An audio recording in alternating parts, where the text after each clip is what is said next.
క్రీస్తునామమున వీక్షకులందరికీ నా వందనాలు తెలియజేస్తున్నాను. దేవుడు మనల్ని ఇంతవరకు కాచి కాపాడి ఆయన రెక్కల నీడలో భద్రపరిచినందుకు మనం ఎంతైనా కృతజ్ఞత కలిగి మనం ఉండాలి. ఈ దినము మనం వాక్య ధ్యానంలో ప్రార్థన యొక్క పరిమాణముల గురించి మనం తెలుసుకుందాం. ప్రార్థన యొక్క పరిమాణములు. ప్రార్థనే ఆయుధం అంటారు. ప్రార్థన వలనే మనం జయించవచ్చు అంటారు. ప్రార్థన ద్వారానే మనము సమస్తము జయించగలము. ప్రార్థన చేయాలి, ప్రార్థించండి అంటారు. కానీ ప్రార్థన చేసే విధానముల వల్ల కూడా మనం జయం పొందుకుంటాం. కొంతమంది ప్రతిరోజు చేస్తారు ప్రార్థన, ఉదయం, మధ్యాహ్నం, సాయంత్రం ప్రతిదినము చేస్తారు, కానీ జవాబు పొందుకోలేరు. కొంతమంది ఒక్క చిన్న ప్రార్థన వల్ల వాళ్ళు జవాబు పొందుకోగలుగుతారు. కొంతమంది ప్రార్థనలు ఎందుకు చేసినా ఉపయోగం లేదుగా మెకానికల్గా చేస్తూ ఉంటారు. అందువలన ప్రార్థనలో విశ్వాస పరిమాణం సరిపోకపోవడం వలన ఆ ప్రార్థన ఫలితం ఇవ్వదు. ప్రార్థన వలన ఫలితము అనేది ఖచ్చితం. ప్రార్థన చేసినప్పుడు దేవుడు ఆలకిస్తాడు, అది నిజం. అయితే ఆ ప్రార్థన ఎటువంటిదై ఉన్నప్పుడు ప్రార్థన యొక్క పరిమాణం ఎంత పొడుగు లేకపోతే ఎంత వరకు వెళ్తుంది అంటే, మనము చేసే ప్రార్థనలో ఏముండాలి అంటే స్వచ్ఛత ఉండాలి. మనం చేసే ప్రార్థనలో ఏమంటారు లైక్ క్లియర్గా ఉండాలి. అంటే ఎలాగా అంటే, ఇప్పుడు నువ్వు చేస్తున్న ప్రార్థన ద్వారా నీకు ఫలితం రావాలి అంటే నీ ప్రార్థనలో కపటం ఉండకూడదు. నీ ప్రార్థన బోస్ట్ఫుల్గా ఉండకూడదు. నీ ప్రార్థన దేవుని సన్నిధికి చేరాలి అంటే నీ హృదయంలో అన్నదంతా ఖాళీ అవ్వాలి. నేను చెప్పేది అర్థమవుతుంది అనుకుంటా. నీ నోటి మాట కంటే నీ హృదయాన్ని దేవుడు ఫస్ట్ చూస్తున్నాడు. నీ హృదయంలో పాపము, బాధ, లేకపోతే మనకి మనము కొన్ని కార్యాలు ఎందుకు చేస్తూ ఉంటామంటే, చేయకూడని కార్యాలు. It comes from A place of hurt. మనం హర్ట్ అయినప్పుడు ఎదుటి వ్యక్తి మీద కోపం వస్తుంది, ఒక ద్వేషం వస్తుంది, మనము లేకపోతే ఒక జెలసీ మనకు ఉన్నప్పుడు ఆటోమేటిక్గా ఎదుటి వ్యక్తి మీద హేట్రెడ్ అనేది వస్తూ ఉంటుంది. ఇలాంటివి మనము ఫస్ట్ కన్ఫెస్ చేసుకోవాలి. మాది నీ హార్ట్లో జెలస్ ఉందా, నీ హార్ట్లో లేకపోతే హర్ట్ ఉందా, హీలింగ్ అవ్వలేదా, అలాంటి విషయాలు నువ్వు ఫస్ట్ దేవునికి ముందు నువ్వు నీ హార్ట్, నీ హృదయంలో ఉన్న బాధ, నీ వేదన, నీ ఆవేశం, నీ ఆక్రోశం, నీ యొక్క జెలస్నెస్, వాట్ ఎవర్ ఇట్ ఈస్, అది నువ్వు ఫస్ట్ నువ్వు బయట పెట్టుకోవాలి నీ దేవుని దగ్గర. This is me lord, this is how filthy I am. అది ఫస్ట్ థింగ్స్ ఫస్ట్. అప్పుడు నువ్వు కమ్ క్లీన్. నా నేను ఇంక ఇది చెయ్యను కాదు. This is the what I feel. It's a process. Healing is a part of process. Unless you are healed, నువ్వు ఆ విషయంలో నువ్వు హీల్ అయితే తప్పితే, నా తండ్రి నాకున్నాడు, నన్ను స్వస్థపరుస్తాడు అనే నువ్వు దేవుని దగ్గరకు వస్తున్నావు. ఒక్కసారి ఆ విషయంలో నువ్వు హీల్ అయిన తర్వాత you can start the next like you don't repeat those mistakes. నేను చెయ్యకూడదు, కానీ నా శరీరం నన్ను చెయ్యపిస్తుంది, కానీ నా ఆత్మ నన్ను ముందుకు తీసుకెళ్తుంది, ఇది తప్పు అని నేను ఎరిగి ఉన్నాను. So that's how you have to come first to Christ. ఎందుకనంటే నువ్వు ఎలా మాట్లాడినా, నువ్వు ఎంత బోస్ట్ఫుల్గా ప్రార్థన చేసినా, నువ్వు ఎంత గొప్పగా పబ్లిక్లో నువ్వు చేసినా కానీ నీ హార్ట్ అనేది ఎప్పుడు కూడా హెవెన్ లేకపోతే స్పిరిచువల్ వరల్డ్ క్లియర్గా తెలిసిపోతుంది. నీ మాటలకి నీ హృదయానికి కనుక వ్యత్యాసం వస్తే నీ లైఫ్ కేయాస్లోకి వెళ్ళిపోతుంది.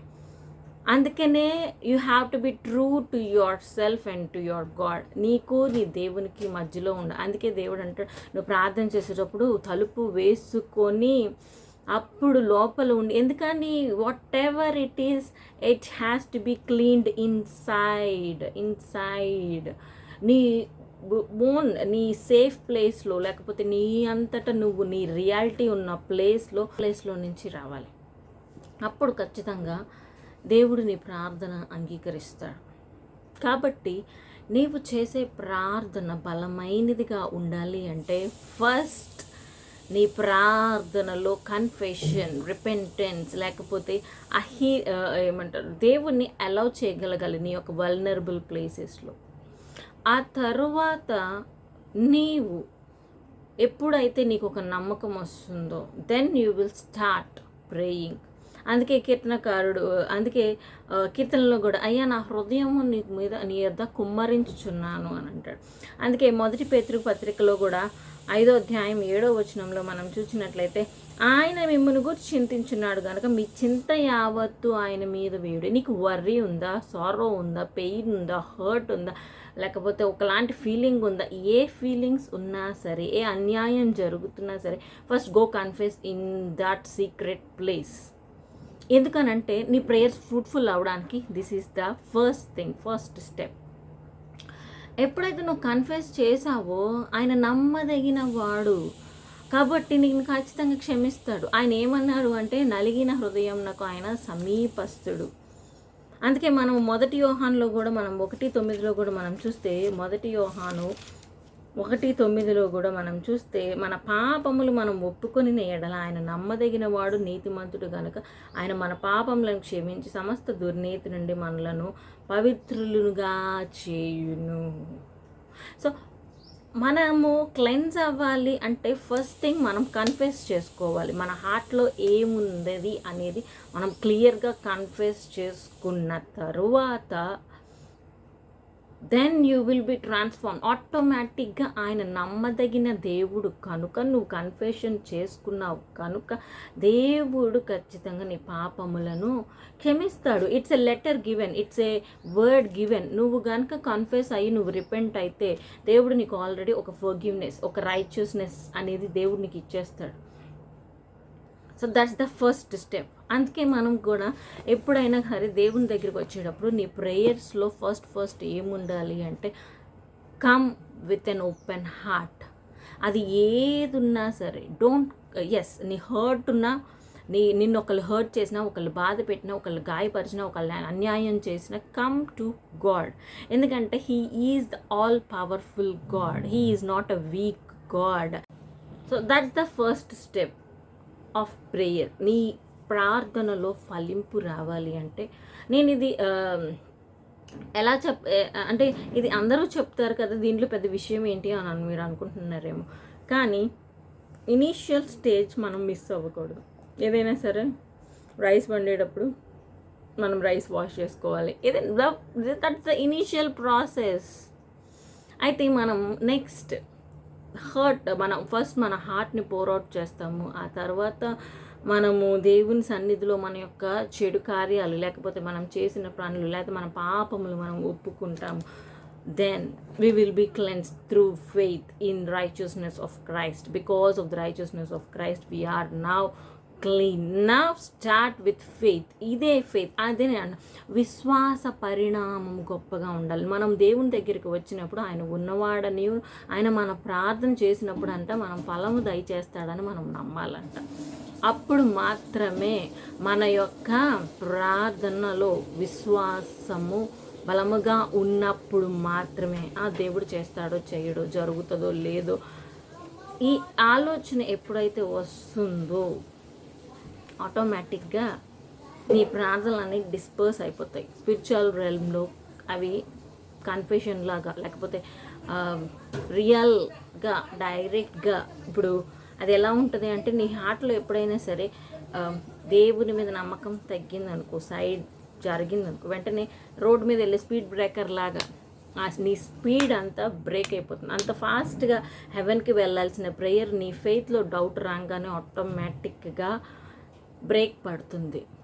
ఎప్పుడైతే బ్రేక్ పడుతుందో ఆ ప్రేయర్ అనేది it goes slow into the spiritual realm. It has to reach the heavens. అందుకే దానియేలు 21 రోజులు ఉపవాసం ఉండవలసి వచ్చింది అంటే ఆయన చేసిన ప్రార్థన మొదట దేవుని సన్నిధికి చేరుతుంది, కానీ అక్కడి నుంచి జవాబు రావడానికి he has a clean heart. He always prays.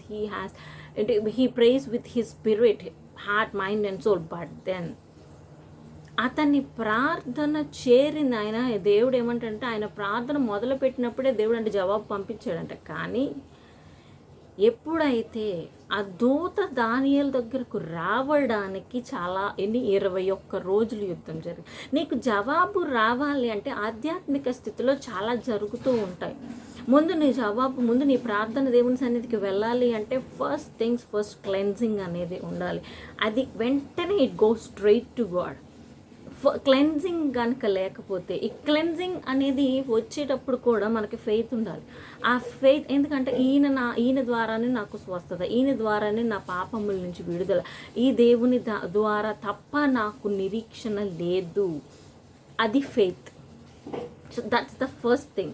ఈయన నమ్ముకున్నాను కాబట్టి he is the life, he is the only plan A, there is no plan B. నేను ప్రార్థన చేస్తున్నాను అంటే, నువ్వు ప్రార్థన చేస్తున్నావు అంటే there is no other option. This is the only option. Unless I pray it doesn't work, నీకు తెలియాలి ఆ విషయం. Unless I pray I can't live, నీకు తెలియాలి ఆ విషయం.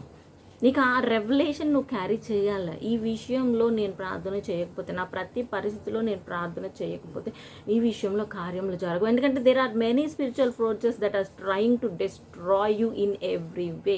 నువ్వు బ్రతుకుతున్నావు, నువ్వు మంచిగా ఉంటున్నావు, నువ్వు జీవిస్తున్నావు, నీ ఉనికి ఉంది అంటే నీ మీద ఏ అటాక్స్ జరగట్లేదు అంటే there are some prayers going up for you. There is a plan, there is a heaven backing you. ఆ ప్రార్థనల వల్ల, ఆ యొక్క కృతజ్ఞతాస్తుతుల వల్ల, ఆ యొక్క ఆరాధన వల్ల నిన్ను ప్రొటెక్ట్ చేస్తున్న దేవుడు. సో ఇప్పుడు అది ఏ ప్రార్థనలన్నా కానీ, ఏదైనా కానీ ప్రార్థన వలన మాత్రమే. నేను చెప్తున్నాను, there are spiritual powers that activates with the prayers that you pray and the words that you speak through faith. So next మనం చేసేది ఏంటి అంటే విశ్వాసపు ప్రార్థన. మొదట మన హృదయంను కుమ్మరించాలి. రెండోదిగా మనం పాపములు ఒప్పుకోవాలి. మూడవది విశ్వాసముతో మనము ప్రార్థన చేయాలి. అందుకే మార్కు సువార్త 11:24 మనం చూసినట్లయితే, మార్కు సువార్త 11:24 వచనంలో మనం చూసినట్లయితే, మనం ప్రార్థన చేయనప్పుడు అడుగుచున్న వాటిని ఎల్లను పొంది ఉన్నామని నమ్ముడి, అప్పుడు అవి మీకు కలుగునని మీతో చెప్తున్నాను. So you have to. ఇక్కడ పడిపోతారు విశ్వాసులు. చాలామంది ఈ స్టేజ్లో రాగానే పడిపోతూ ఉంటారు. ఎందుకని అంటే విశ్వాస పరిమాణం సరిగ్గా ఉండదు, అవగాహన లేక ఉంటున్నారు విశ్వాసులు. మనము ఒక రిపెంటెన్స్తో ప్రార్థన అయిపోదు, మన ప్రార్థనా జీవితం అయిపోలేదు. సాల్వేషన్, ఒక రక్షణతో మన ప్రార్థనా జీవితం అయిపోలేదు. మన జీవితమే విశ్వాస జీవితం. The righteous shawl live by faith. With faith you have to pray, with faith you have to do the works, with faith you have to speak, with faith you have to live your life. నువ్వు ఒక పని చేయాలన్నా నీకు ఒక విశ్వాసంతో నువ్వు పని చేయాలి. నువ్వు ఏది చేసినా కూడా క్రీస్తులో విశ్వాసంతోనే నువ్వు చేసే క్రియ కలిగి ఉండాలి. That's how your life has to be. It has to be. విశ్వాసులలో విశ్వాసం కనుగొందున అంటారు. ఈ ఆఖరి దినాలలో అంటే విశ్వాసం ఉండదు. నామకార్థంగా మనం క్రైస్తవులం అని చెప్పుకుంటూ చర్చిలకు వెళ్ళొస్తూ ఉంటారు, కానీ వాళ్ళలో విశ్వాసం కనపడదు. అందుకనే విశ్వాసం లేదు కాబట్టే వారు చీకటి కార్యాలు చేస్తూ ఉంటారు. విశ్వాసం లేదు కాబట్టే డిస్ట్రాక్షన్స్కి ఈజీగా పడిపోతూ ఉంటారు. విశ్వాసం లేదు కాబట్టే ఎడిక్షన్స్లో నుంచి బయటికి రాలేరు. కాబట్టి మనకి విశ్వాసం అనేది చాలా important. The righteous shall live by faith. విశ్వాసం ద్వారానే నీతిమంతులు బ్రతుకుతారు. విశ్వాసంలో మన ప్రార్థన విశ్వాసం కలిగి ఉండాలి. నువ్వు ఏది అడిగినా, ఏది చేసినా ఇది జరుగుతుంది, ఇది ఖచ్చితంగా ఈ కార్యము జరుగుతుంది. నేనేది ప్రార్థన అంటే నీ మైండ్లో ఇప్పుడు నీకు ఒక స్వస్థత కావాలి, ఇప్పుడు నీ జీవితము అలా కల్లోలముగా ఉంది, అసలు ఏది కూడా ప్రతి ఒక్కటి వ్యతిరేకంగా ఉంది. నీ భర్త నీ మాట వినట్లేదు, నీ పిల్లలు నీ మాట వినట్లేదు, నిన్ను అందరు నిందిస్తున్న ఆ సిచ్యువేషన్లో నువ్వు దేవుని సన్నిధిలో పెయిన్ఫుల్గా దేవుని సన్నిధిలో ప్రేయర్ చేస్తూ ఉంటావు. అయితే నీవు దేవుని సన్నిధికి వచ్చినప్పుడు నీ పెయిన్ అంతా దేవునికి చెప్పుకున్న తరువాత నీవు ఏ విధంగా ఉండాలనుకుంటున్నావు, నీ లైఫ్ ఎంత పీస్ఫుల్గా ఉండాలనుకుంటున్నావు నీ లైఫ్, అది విశ్వాసము ద్వారా చేయాలి. విశ్వాసం ద్వారా దానిని ప్రకటించాలి. నా లైఫ్లో నా దేవుడు కార్యం చేశాడు అని రుజువుగా నా భర్త నేను సఖ్యత కలిగి ఉండాలి. నా పిల్లలు నేను సఖ్యత కలిగి ఉండాలి. పిల్లలు మంచి దారిలో నడవాలి. దేవుని చిత్తం ఏంటిది? కుటుంబము సురక్షితముగా ఏమంటారు, పీస్ఫుల్గా, ప్రశాంతంగా కుటుంబము హార్మోనియస్గా ఉండడం దేవుని చిత్తం. ఇది నా జీవితంలో జరగాలి. లేదు, నీకు ఒక అస్వస్థత కలిగి ఉన్నావు, నీకు రోగం ఉన్నావు, అయ్యో నేను రోగంతో ఉన్నాను ఏడవడం కాదు. ఎస్, దేవుని సన్నిధిలో అయ్యా ఇది నా పరిస్థితి నువ్వు కన్ఫ్యూజ్ చేసుకో. కానీ నీ ఆశ ఏంటిది, నీ విశ్వాసం ఏంటిది, ఆయన ఏం చేయగలనేది నీ ఇష్టం. ఆయన నా జీవితం పరిపూర్ణం చేయాలి, నన్ను ఈ యొక్క రోగం నుండి నాకు స్వస్థత అనుగ్రహించాలి అన్న గట్టి నిశ్చయం నీకు కలిగి ఉండాలి. వెంటనే నువ్వు విశ్వాసంతో ప్రార్థన, రోగినంట విశ్వాససహితమైన ప్రార్థన రోగిని స్వస్థపరచును. విశ్వాసంతో నువ్వు ప్రార్థన చేయాలి. నువ్వు ఏది అడిగినా విశ్వాసంతో అడగాలి. నీకు అప్పు బాధల నుంచి విడుదల కావాలన్నా కూడా విశ్వాసంతో అడగాలి. ఎందుకనంటే ఆయన తనకున్న గొప్ప ధననిధిలో నుంచి నీకు ఆయన సహాయం చేయగలడు. ఎందుకనంటే నువ్వు ఆయన బిడ్డవు కనుక. ఆ యొక్క ఫెయిత్, ఆ యొక్క కాన్ఫిడెన్స్ నీకు ఉండాలి. ఆ యొక్క వాక్యం మీద, ఆ వాగ్దానం మీద నీ యొక్క లైఫ్ రూట్ అయి ఉండాలి. ఆయన వాగ్దానములు నమ్మదగినవి, బలమైనవి. సో ప్రతిదినము ప్రకటిస్తూ ఉండాలి. ఈ స్టేజ్ 3లో నువ్వు ఎప్పుడు కూడా నిలిచి ఉండాలి. నీకు ఎదుగుదల అనేది ఎప్పుడు కూడా బ్లిస్ఫుల్ లైఫ్ నాకు కావాలి. ఎందుకంటే దేవుడు ఎందుకు చనిపోయారు అంటే, యేసుప్రభు వారు ఏమైనా ఆయన మన పాపముల నిమిత్తం, మన ప్రాయశ్చిత్తం నిమిత్తం మాత్రమే కాదు. నువ్వు ఒకప్పుడు రోగంతో, శాపంతో, పాపంతో నిండిపోయిన ఆ మానవుడు ఎప్పుడైతే ఆయన చనిపోయేట ద్వారా, ఆయన తిరిగి లేచుట ద్వారా నీవు మరలా ఆ యొక్క పరలోక సంబంధమైన ఆశీర్వాదం, ఆ మహిమ, ఆ యొక్క శాంతి, ఆ యొక్క సమాధానము, ఆ యొక్క ఉన్నతమైన ప్రాస్పారిటీ లైఫ్ అనేది నువ్వు అనుభవించాలి అని ఆయన చనిపోయాడు. నువ్వు నీ జీవితం ఎప్పుడు కూడా బ్లిస్ఫుల్గా, హ్యాపీగా, హెవెన్ అనేది నువ్వు అనుభవించాలి అనే యేసు ప్రభువారు మహిమలో నుండి దిగొచ్చి లోకంలోకి వచ్చి చనిపోయి మరలా మహిమలోకి చేరారు. ఎందుకని? నీకు ఒక దారి చూపించాడు. ఈ మహిమలోకి నువ్వు రాగలవు, నిత్యత్వంలోకి. నువ్వు దేవునికి, ఆ క్రీస్తు ద్వారా నీ కుటుంబంలోకి నువ్వు హెవెన్ తీసుకురాగలవు. ఆ క్రీస్తు ద్వారా నీ శరీరంలోకి ఆరోగ్యం తీసుకురాగలవు. ఆ క్రీస్తు ద్వారా నీ యొక్క జీవితంలోకి బ్లెస్డ్ లైఫ్ నువ్వు తీసుకురాగలవు. అది విశ్వాసంతో, ఆ విశ్వాసంతో. అందుకే మిషనరీస్ ఎందుకని అంత ధైర్యంగా వెళ్ళి ఎంత మారుప్రోల ప్రాంతాలకైనా వెళ్ళిపోయి పరిచయం చేయగలుగుతారు అంటే, అక్కడ వాళ్ళ జీవితాలని మార్చగలిగే పవర్ ఏమీ లేదు. ఫెయిత్, క్రేజీ ఫెయిత్ యేసుని వాళ్ళు తెలుసుకుని ఉంటే ఖచ్చితంగా దేవుడు వాళ్ళ జీవితాలను బాగు చేస్తారు. యేసుని వాళ్ళు తెలుసుకుని ఉంటే ఖచ్చితంగా దేవుని ప్రేమను తెలుసుకుంటారు. యేసుని వాళ్ళు ద్వేషంలో, కుట్రలలో, సూపర్స్టిషన్స్లో ఉండక రెవల్యూషన్లో బయటకు వచ్చి జీవితాలు మెరుగు చేసుకుంటారు, బాగు చేసుకుంటారు అని మిషనరీస్ ఎంతోమంది క్రేజీ ఫెయిత్, విశ్వాసము ద్వారానే వారు దేవుని సన్నిధిలో కార్యాలు చేస్తూ ఉంటారు. విశ్వాస పరిమాణం ఎంత ఉంటుందో అంత పరిమాణం బట్టి నీ ప్రార్థన అనేది దేవుని సన్నిధికి చేరుతుంది. అక్కడి నుంచి నీ యొక్క జవాబు నువ్వు పొందుకోగలుగుతావు. 4వదిగా మనం చూసినట్లయితే మన ప్రేయర్ కృతజ్ఞత కలిగి ఉండాలి. ఎప్పుడు కృతజ్ఞత వస్తుంది అంటే, నీకు నీ హృదయంలో నెమ్మది వచ్చినప్పుడు, నీకు ఒక సంతోషం వచ్చినప్పుడు ఆటోమేటిక్గా ఒకళ్ళు చెప్పవసరంలా వెంటనే థ్యాంక్స్ అండి అంటాం. అవునా కదా? ఎండలో వచ్చిన వాళ్ళకి కాస్త చన్నీళ్ళు ఇవ్వంగానే ఏమంటారు? థ్యాంక్స్ అండి. అంతేగా? నీ హృదయం ఎప్పుడైతే తెప్పరెళ్తుందో నువ్వు కృతజ్ఞత చెప్పకుండా ఉండలేవు. It's a life, it's a walk in life. దేవుడు నీకు జీవితం ఇవ్వడానికి ఆయన చనిపోయాడు. ఆయన జయించి లైఫ్ని నీకు ఇచ్చేశాడు. ఆ లైఫ్ని నువ్వు పొందుకోవడానికి కృతజ్ఞత కలిగి మనం పొందుకోవాలి. కృతజ్ఞతతో మనం పొందుకోవాలి. అందుకే మొదటి కొరింథీయులకు రాసిన పత్రిక 15వ అధ్యాయము మనం చూసుకున్నట్లయితే 57వ వచనం. ఆయన మన ప్రభువు అయిన యేసుక్రీస్తు మూలముగా మనకు జయము అనుగ్రహించుచున్న దేవునికి స్తోత్రము కలుగును గాక. ఆయన ఏం మనకు అనుగ్రహిస్తున్నాడు అంటే జయం ఇస్తున్నాడు. సమస్త విషయంలో జయం అనుగ్రహించే దేవునికి మనం ఎప్పుడు కూడా కృతజ్ఞత కలిగి ఉంటాము.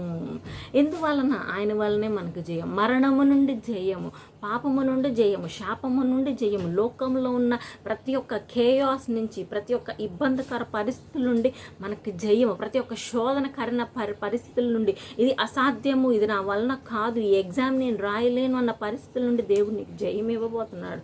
అది ఎలాగా నువ్వు అనుకోవద్దు, విశ్వాసము ద్వారానే. నీ విశ్వాస పరిమాణం కొలది ఆయన నీకు జయం అనేది అనుగ్రహిస్తూ ఉంటాడు. అంటే నీ ప్రార్థన పరిమాణం ఎలా ఉంటుందంటే నీ విశ్వాస పరిమాణమును బట్టి, ఇట్ ఈస్ డైరెక్ట్లీ ప్రపోర్షనల్. నువ్వు చేసే కార్యములను బట్టి, నీ హృదయమును బట్టి, నీవు హృదయము చక్కగా నిలుపుకుని నువ్వు దేవుని సన్నిధిలో ప్రార్థన చేసినప్పుడే నువ్వు ఈ కార్యమును చూడగలుగుతావు. కాబట్టి మన విశ్వాస పరిమాణమును బట్టి, మన ప్రార్థన పరిమాణమును బట్టి మన జీవితం ముందుకు వెళ్తుందని మర్చిపోవద్దు. దేవుడి మాటలు దీవించును గాక.